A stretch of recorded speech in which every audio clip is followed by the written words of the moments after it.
تو اب سوال یہ پیدا ہوتا ہے کہ یہی الفاظ سورہ فاتحہ کے بارے میں بھی ہیں. آپ صلی اللہ علیہ وسلم نے فرمایا کہ سورہ فاتحہ جیسی سورت پورے قرآن میں کوئی بھی نہیں. تو اس کی تشریح دوسری حدیث میں آتی ہے کہ آپ صلی اللہ علیہ وسلم نے فرمایا کہ بطور رقیہ کے، یعنی یہ جادو اور یہ جو ہے نا اس طرح کی چیزوں کے علاج کے لیے سورہ فلق اور سورہ ناس جیسی سورت پورے قرآن میں نہیں ہے. دوسری حدیث میں اس کی تشریح ہے. تو پتہ یہ چلا کہ سورہ فاتحہ جو سب سے افضل سورت ہے وہ اپنے مضامین کے لحاظ سے کہ اس میں توحید ہے، اللہ سے دعا مانگی گئی ہے، انعام یافتہ لوگوں کا راستہ مانگا گیا ہے اور بار بار نمازیں پڑھی جاتی ہے. اور سورہ فلق اور سورہ ناس کی افضلیت اس وجہ سے ہے کہ یہ سب سے افضل ہے بطور علاج کے. تو نظر ہے، جادو ہے، اس قسم کی، یا حاسدین کا حسد ہے، جیلیسی میں لوگ آپ کو نقصان پہنچاتے ہیں نا، تو اس قسم کے نقصانات سے بچنے کے لیے سب سے بہترین سورت جو نازل کی گئی ہے وہ کون سی ہے؟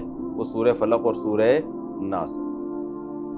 یہ تو ان صورتوں کی فضیلت تھی اور ان کا شان نزول تھا. آگے ان کی تفسیر کیا ہے؟ اللہ تعالیٰ نے فرمایا قل اعوذ برب الفلق، اے نبی آپ کہہ دیجئے کہ میں صبح کے رب کی پناہ میں آتا ہوں. اللہ تعالیٰ کو ان کی صفات کا جب واسطہ دیا جاتا ہے تو پھر اللہ کی رحمت جوش میں آتی ہے اور جو مانگو وہ آپ کو عطا کیا جاتا ہے. یہ انسان کی فطرت ہے. آپ جب کسی سے قرضہ مانگنے کے لیے جاتے ہیں تو اس کی صفات کو ہائی لائٹ کرتے ہیں. یار آپ بڑے سیٹھ ہیں اور میں آپ کے پاس اس لیے آیا ہوں کہ آپ ایک تو مالدار ہیں، اللہ کا دیا آپ کے پاس بہت کچھ ہے، اور دوسری آپ کی طبیعت بھی ہمیں معلوم ہے کہ آپ جو ہے وہ کنجوس نہیں ہیں، آپ سخی ہیں. اس طرح کی جب صفات بیان کی جاتی ہیں انسان خوش ہوتا ہے، کہتے ہیں چلو بھائی. تو اللہ تعالیٰ بھی یہ چاہتے ہیں کہ مجھ سے جب کوئی دعائیں مانگو تو میری صفات کو ہائی لائٹ کرو. پھر جس طرح کی دعا منگوائی جاتی ہے نا، اللہ تعالیٰ وہی صفات کو اپنی ہائی لائٹ کرتے ہیں کہ میری یہ والی صفت کو ابھی سامنے رکھ کر دعا مانگو تو میں تمہاری دعا قبول کروں گا. تو اللہ تعالیٰ نے کیا کہا کہ پہلی بات تو میری ایک صفت ہے رب کی صفت. یوں نہیں کہا قل اعوذ باللہ. عام حالات میں ہمیں حکم دیا اعوذ باللہ من الشیطان الرجیم، میں اللہ کی پناہ میں آتا ہوں شیطان سے جو مردود ہے. یہاں کہا گیا برب الرب. رب کہتے ہیں پالنے والا. تو جو کہ بہت بڑی چیزوں سے پناہ مانگی جا رہی ہے نا، اور بہت زیادہ چیزوں سے، تو رب کہتے ہیں پالنے والا. جو پالنے والا ہوتا ہے نا، ایک ہوتا ہے پیدا کرنے والا اور ایک ہوتا ہے پالنے والا. پالنے والا کیا کرتا ہے کہ وہ آپ کے ہر چیز کا خیال کرتا ہے. دیکھیں آپ گھر میں کتا پالتے ہیں، بلی پالتے ہیں، تو پالنے کا مطلب یہ ہوتا ہے آپ ہر قسم کی کیئر کا انتظام آپ نے خود کرنا ہے. بلی بھی جو لوگ پالتے ہیں نا تو وقت پہ اس کو کھانا دینا، پھر سردی میں جو ہے نا گرم جگہ پہ رکھنا اور گرمیوں میں انتظام کرنا. ماں باپ اپنی اولاد کو پالتے ہیں تو ایک ایک چیز کا خیال کرتے ہیں نا، اسے بچاتے ہیں سردی سے بھی، گرمی سے بھی، بچوں کو روڈ پہ کھلا نہیں چھوڑتے ایکسیڈنٹ سے بچانے کے لیے. تو اللہ تعالیٰ نے کہا کہ میری جو صفت ہے نا پالنے والا، اس صفت کو ہائی لائٹ کرو تو مجھے میری رحمت کو جوش آئے گا. بھائی میں تو تمہیں پالنے والا ہوں، تو آگے جن چیزوں سے تم پناہ مانگ رہے ہو میں تمہیں ان سے پناہ میں رکھوں گا، کیونکہ میرا کام کیا ہے؟ تمہیں پالنا. یعنی پالنا کہتے ہیں تدریجاً کسی چیز کو ترقی دینا. جیسے آپ بکری پالتے ہیں نا، اتنا سا بچہ لایا کھلا کھلا کے ایسے کر دیا، اس کو کہتے ہیں پالنا. یعنی تدریجاً آہستہ آہستہ کسی چیز کو تنزل سے ترقی کی طرف لے کر آنا، اس میں بڑی کیئر کرنی پڑتی ہے. تو اس لیے اللہ نے یہاں اپنی صفت رب کو ہائی لائٹ کیا. آگے اللہ نے فرمایا قل اعوذ برب الفلق، صبح کے رب کی پناہ مانگتا ہوں. اور صبح بھی بالکل صبح. تو وجہ کیا ہے کہ اللہ نے یہ بتایا کہ رات کی تاریکی جو ہے نا وہ انسان کے لیے نقصان دہ چیز ہے. دنیا میں جتنے جرائم رات کے اندھیرے میں ہوتے ہیں، رات کو آپ کہیں باہر سو، ڈر ہوتا ہے کوئی جانور نہ کاٹ لے آپ کو، اور رات کو گھروں میں حادثے ہوتے ہیں، آگ لگنے کا خطرہ ہوتا ہے. حدیث میں آتا ہے رات کو چراغ گل کر کے سو، بعض دفعہ چوہا کیا کرتا ہے وہ گرا دیتا ہے اور وہ آگ لگ جاتی ہے. تو حوادث کا خطرہ رات میں، دن سے ایکسیڈنٹ رات میں زیادہ ہوتے ہیں، صحیح طرح روشنی میں نظر نہیں آتا. اسی طرح جنات اور یہ جو بلائیں ہیں یہ رات میں زیادہ ہوتی ہیں، چوریاں ڈکیتیاں رات میں زیادہ ہوتی ہیں. روشنی بھرپور نہ ہونے کی وجہ سے رات میں جو شر کا عنصر ہے وہ دن سے زیادہ ہے. اور کچھ بھی نہ ہونا رات میں، رات بذات خود ایک ڈراؤنی چیز ہے.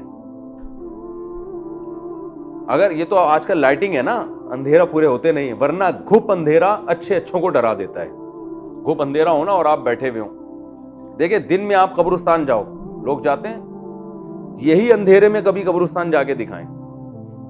ہم نے بڑے بڑے فنٹروں کو دیکھا ہے، وہاں اندھیرے میں نا جب گھپ اندھیرا قبرستان میں اکیلے نہیں بیٹھ سکتے. بہت لوگوں نے ایک دوسرے کے ہم جو بیٹھیں گے ڈرتے ہیں، نہیں بیٹھ سکتے. تو رات بذات خود ایک ڈراؤنی چیز ہے. تو اللہ فرماتے ہیں کہ پوری دنیا پہ میں رات مسلط کرتا ہوں. اور اپنی قدرت سے پھر اس رات کو ختم کر دیتا ہوں. تو جو رب اتنے بڑے شر اور اتنے پھیلے ہوئے شر سے لوگوں کو بچا کے صبح کی روشنی میں لا سکتا ہے تو وہ باقی شروں سے تمہیں کیوں نہیں بچا سکتا. یہ قرآن کی بلاغت ہے. تو اللہ نے کہا قل، اے نبی آپ ان سے کہہ دیجئے اعوذ، اے اللہ میں پناہ مانگتا ہوں، پناہ میں آتا ہوں برب الفلق، اس رب کی پناہ میں جو صبح کا خالق ہے، صبح کو پیدا کرنے والا، جو کیسے گھپ اندھیروں میں ایک دم صبح کی کرنیں پھوڑ دیتا ہے، کیسی صبح کی روشنیاں اجالش، کتنا اچھا لگتا ہے. آج کل تو لوگ صبح پڑے ہوئے سو رہے ہوتے ہیں، لیکن حقیقت میں ہے کہ آپ گاؤں دیہاتوں میں جا کے وقت گزاریں، رات کا اندھیرا جب ختم ہوتا ہے نا، صبح کی کرنیں پھوٹتی ہیں، بڑا خوبصورت منظر ہوتا ہے. سارے چرند پرند نکلتے ہیں، انسان بھی نکلتے ہیں، وحشت ختم ہو جاتی ہے. تو اس رب کی پناہ مانگی گئی ہے کس چیز سے؟ من شر ما خلق، ہر اس چیز کے شر سے جس کو اللہ نے پیدا کیا. تو آگے اس سورہ فلق میں 3 چیزوں سے پناہ مانگی جا رہی ہے اور سورہ ناس میں ایک چیز سے پناہ مانگی جا رہی ہے. تو بطور توحید کے پہلے اللہ نے ایک عمومی کہ تفصیل تو بعد میں، اس کو کہتے ہیں تخصیص بعد تعمیم. یہ گاڑے الفاظ ہیں، زیادہ نہ پڑھیں آپ، پھر وہ لوگ بھاگ جاتے ہیں کہ یار یہ پتہ نہیں کیا گاڑا پڑھنا شروع کر دیا صاحب نے. تو من شر ما خلق شروع میں تو عمومی پناہ مانگی گئی ہے. ہر وہ چیز جو اللہ نے پیدا کی ہے، ساری کائنات میں کوئی بھی نقصان پہنچانے والی چیز ہے نا، تو جنرلی سب سے پہلے اللہ سے کہا گیا ہے کہ اللہ ان تمام ہر چیز کے شر سے مجھے کیا کرنا ہے، تو نے اپنی پناہ میں رکھ، مجھے اپنی حفاظت میں لے کے ہر وہ چیز جو تو نے پیدا کی اور اس میں شر کا عنصر ہے اس سے مجھے کیا کر لے، بچا لے. پھر آگے کچھ چیزیں ایسی ہیں جن میں شر زیادہ ہے اور ان کا شر عام طور پہ نظر نہیں آتا. دیکھو شیر ایک ایسی چیز ہے جس کا شر نظر آ جائے گا، اس میں پہلے سے لوگ احتیاط کرتے ہیں، اس میں پناہ مانگنے کی ضرورت نہیں ہے. جنگل میں جب آپ جاؤ گے نا تو پہلے سے شیر کا ہے. میں تنزانیہ کے جنگلات میں گیا، وہاں شیر بہت ہیں، تو پہلے ہی سے ایسی گاڑی لی گئی، ٹھیک ہے نا، جس میں پنچر ہونے کا امکان نہ ہو. پتہ چلا وہاں پنچر ہو گئی، ہوا ڈال رہے ہیں اور شیر آپ کی ہوا وہاں سے نکال رہا ہے. حقیقت ٹائر میں جتنی دیر میں ہوا ڈلے گی اتنی دیر میں آپ کی اپنی ہوا نکل. وہ واقعی وہاں شیر دائیں بائیں گھوم رہے تھے، ہم نے خود دیکھا گاڑی میں بیٹھے ہوئے شیر گھوم رہے ہیں. وہاں پیشاب کرنے کی اجازت نہیں تھی گاڑی سے نکل کے، تو میں نے 3 گھنٹے اپنا پیشاب روک کے رکھا ہے. انہوں نے کہا تھا سب پہلے سے پیشاب سے فارغ ہو کے جائیں، کیونکہ وہاں اجازت نہیں ہے آپ نیچے اتر جائیں. کوئی بھی شیر حملہ کر دے، چیتا حملہ کر دے، وہ پتہ نہیں کیا کیا جانور گھوم رہے ہیں وہاں پہ. تو وہ لکھا ہوا تھا نا کسی نے کہ آپ ٹرین پہ، گاؤں دیہاتوں میں لوگ ٹرین پہ بیٹھ کے قضائے حاجت کر رہے ہوتے ہیں نا بچے، تو کسی نے بورڈ لگا دیا آپ ٹرین پہ بیٹھ کے اپنی تشریف کو مت دھوئیں، کسی دن تشریف سے ہاتھ دھونے پڑ جائیں گے. ہاتھ سے تشریف مت دھوئیں ورنہ تشریف سے ہاتھ دھونے پڑ جائیں گے، یہ الفاظ. تو آپ یہ شیر ہو گیا، آتی ہو گیا، یہ جو شر کی چیزیں ہیں نا، یہ تو سب پہلے سے کیا کرتے ہیں، ان سے حفاظت کا انتظام کرتے ہیں، پہلے سے پتہ ہوتا ہے. تو ان کے لیے پناہ نہیں مانگی جاتی، بھائی پہلے سے پتہ ہے یار یہ چیز شر والی ہے، یہ نقصان پہنچانے. کچھ چیزیں ایسی ہیں جن کے شر کا پتہ چلتا نہیں اور وہ آپ کی جڑیں کاٹ رہی ہوتی ہیں وہ چیزیں، تو وہاں ان چیزوں کو یہاں پر ہائی لائٹ کیا گیا ہے. تو اللہ نے فرمایا کہ پہلے تو عمومی پناہ مانگو، ہر وہ چیز جو اللہ نے پیدا کی اور اس میں شر ہے تو اللہ ہم اس سے تیری پناہ مانگتے ہیں. من شر ما خلق. اب آگے وہ ان خاص چیزوں کو ہائی لائٹ کیا جا رہا ہے، نمایاں کیا جا رہا ہے.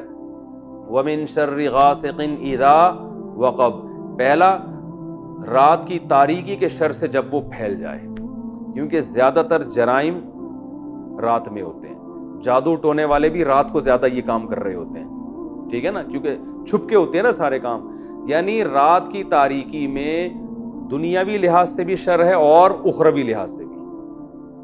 ڈکیتیاں اور ایکسیڈنٹ، اور کسی جانور نے، دن میں تو آپ انتظام کرو گے ہر چیز سے بچنے کا، رات میں آپ کو پتہ نہیں ہوتا، کہیں آپ کہیں بھی ہو، کوئی خاص طور پہ گاؤں میں دیہاتوں میں، اور جس کلچر میں یہ آیتیں نازل ہو رہی تھی اس میں تو اور زیادہ اس بات کا خطرہ ہوتا تھا.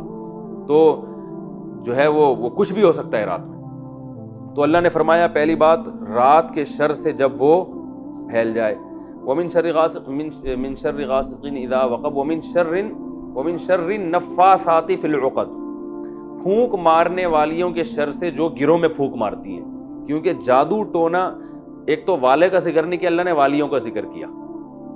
والیوں کا ذکر اس لیے کیا کہ جادوگر جو ہوتے ہیں نا، اکثر ایک جماعت ہوتی ہے، کچھ لوگ ہوتے ہیں جو مل کے جادو کرتے ہیں. تو جماعت جو ہے نا عربی میں یہ مؤنث کے لیے، اس کے لیے مؤنث کے صیغے استعمال ہوتے ہیں. تو چاہے وہ مرد ہوں یا عورتیں، لیکن مل کے گروپ ہوتا ہے نا، تو گروپ کے لیے عربی میں مؤنث کے صیغے استعمال ہوتے ہیں. خاص طور پہ نبی پہ جو جادو ہوا تھا وہ ایک جماعت نے کیا تھا باقاعدہ، تو اس لیے اللہ نے فرمایا کہ وہ جماعت جو گروہوں پہ پھونک لگاتی ہے. جادو میں اکثر ایسا ہوتا ہے جادو کہ وہ گروہ میں نام پڑھ کے، اچھا وہ جو نبی پہ جادو ہوا تھا اس میں ایک کنگھی کا استعمال بھی کیا گیا تھا آپ صلی اللہ علیہ وسلم کی، جس میں آپ صلی اللہ علیہ وسلم کے بال لٹکے ہوئے تھے. تو وہ پھر کیا گرے لگا کے اس میں کیا کرتے ہیں، کچھ دم جو بھی ان کا ہوتا ہے، انتر پنتر کلی کلنتر جو بھی ان کا، ہم تو بچپن میں جب کسی کو ڈرانا ہوتا ہم کرتے ہیں انتر منتر کلی کلنتر ہو جا منتر چھو ایسے ہم نے یاد کیا اٹھا جاتا پتہ نہیں کیا ہے، حالانکہ ہمیں خود نہیں پتا ہوتا تھا کہ اس کا مطلب کیا ہے. تو ابھی تک ہم پڑھتے ہیں انتر منتر کلی کلنتر ہو جا منتر چھو.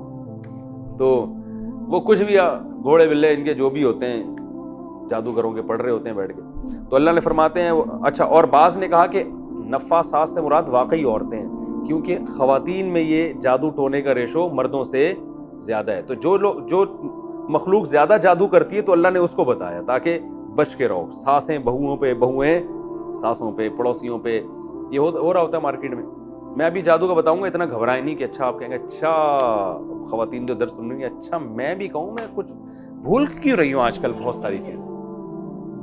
خواتین سوچ، بہو سوچے گی مجھے بھی، میں بھی کہوں میں اتنے کچھ بھول کیوں رہی ہوں. اس کا مطلب ہے ساس نے اس دن میری کنگھی لے کر گئی تھی صاف کرنے کے بہانے اور پھر وہ کچھ گریں لگائی ہوں گی اور پڑھ کے پھونکا ہوگا. اب کنواں تلاش کر رہی ہوں گی جا کے درس کے فوراً بعد. تو اتنا گھبرانے کی ضرورت نہیں ہے. میں جادو کی حقیقت انشاءاللہ بتاؤں گا کہ کیا ہوتی ہے وہ، تو اتنا ٹینشن لینے کا نہیں ہے. تو اللہ نے فرمایا وَمِن شَرِّ النَّفَّاثَاتِ فِي الْعُقَدِ، پھونک مارنے والیوں کے شر سے جو گرہوں میں پھونک مارتی ہیں. وَمِن شَرِّ حَاسِدٍ، اور حسد کرنے والوں کے شر سے بھی، اذا حسد، جب وہ حسد کرنے لگے. تو تین چیزوں سے پناہ مانگی گئی ہے. ایک تو عمومی ہے من شر ما خلق، یہ تو تمہید ہے ہر مخلوق سے جس میں بھی شر ہو. ومن شر ما خلق ومن شر غاسق اذا وقب، تاریک رات کے شر سے اور جادوگروں کے شر سے جو اس طرح سے جادو کر رہے ہوتے ہیں. اور تیسری چیز سے پناہ مانگی گئی ہے، وہ کیا ہے؟ حسد کرنے والوں کے شر سے. ہو گیا بھائی؟ کتنا ٹائم باقی ہے؟ 4 منٹ رہتے ہیں. اصل میں یہ دونوں صورتیں آپس میں کنیکٹ ہیں نا، اور پھر ان میں کیا علمی نکات ہیں. تو چلے میں اگلی صورت کا بھی بتا دیتا ہوں. اگلی صورت میں کیا اس میں جو علمی نکات ہیں کہ ان میں 3 سے کیوں پناہ مانگی گئی، ان میں 1 سے کیوں پناہ مانگی گئی، اور یہ اس کا شر ہوتا کیسے ہے، یہ ساری تفصیل پھر میں اگلے لیکچر میں بتاؤں گا. ابھی میں صرف اگلی 3 منٹ ہے نا بس، یہ ہو جائے گا. اگلی صورت میں پناہ مانگی گئی ہے قل اعوذ برب الناس، میں لوگوں کے رب کے ذریعے پناہ مانگتا ہوں. ملک الناس، جو لوگوں کا بادشاہ بھی ہے. الہ الناس، لوگوں کا معبود بھی ہے. تو پہلے تو صرف رب کی بات تھی، اب تو اللہ کو اور صفات کا واسطہ دیا جا رہا ہے. اللہ تو ہمارا رب بھی ہے، تو بادشاہ بھی ہے، اور تو وہ ذات ہے جس کی ہم عبادت کرتے ہیں، یعنی قابل عبادت بھی تو ہی ہے. ہر بادشاہ تو قابل عبادت نہیں ہوتا نا. ملک الناس الہ الناس من شر الوسواس، صرف ایک چیز سے پناہ مانگی گئی ہے صورت میں. پچھلی صورت میں 3 چیزوں سے اور اس صورت میں ایک چیز سے پناہ مانگی. وہ کیا ہے؟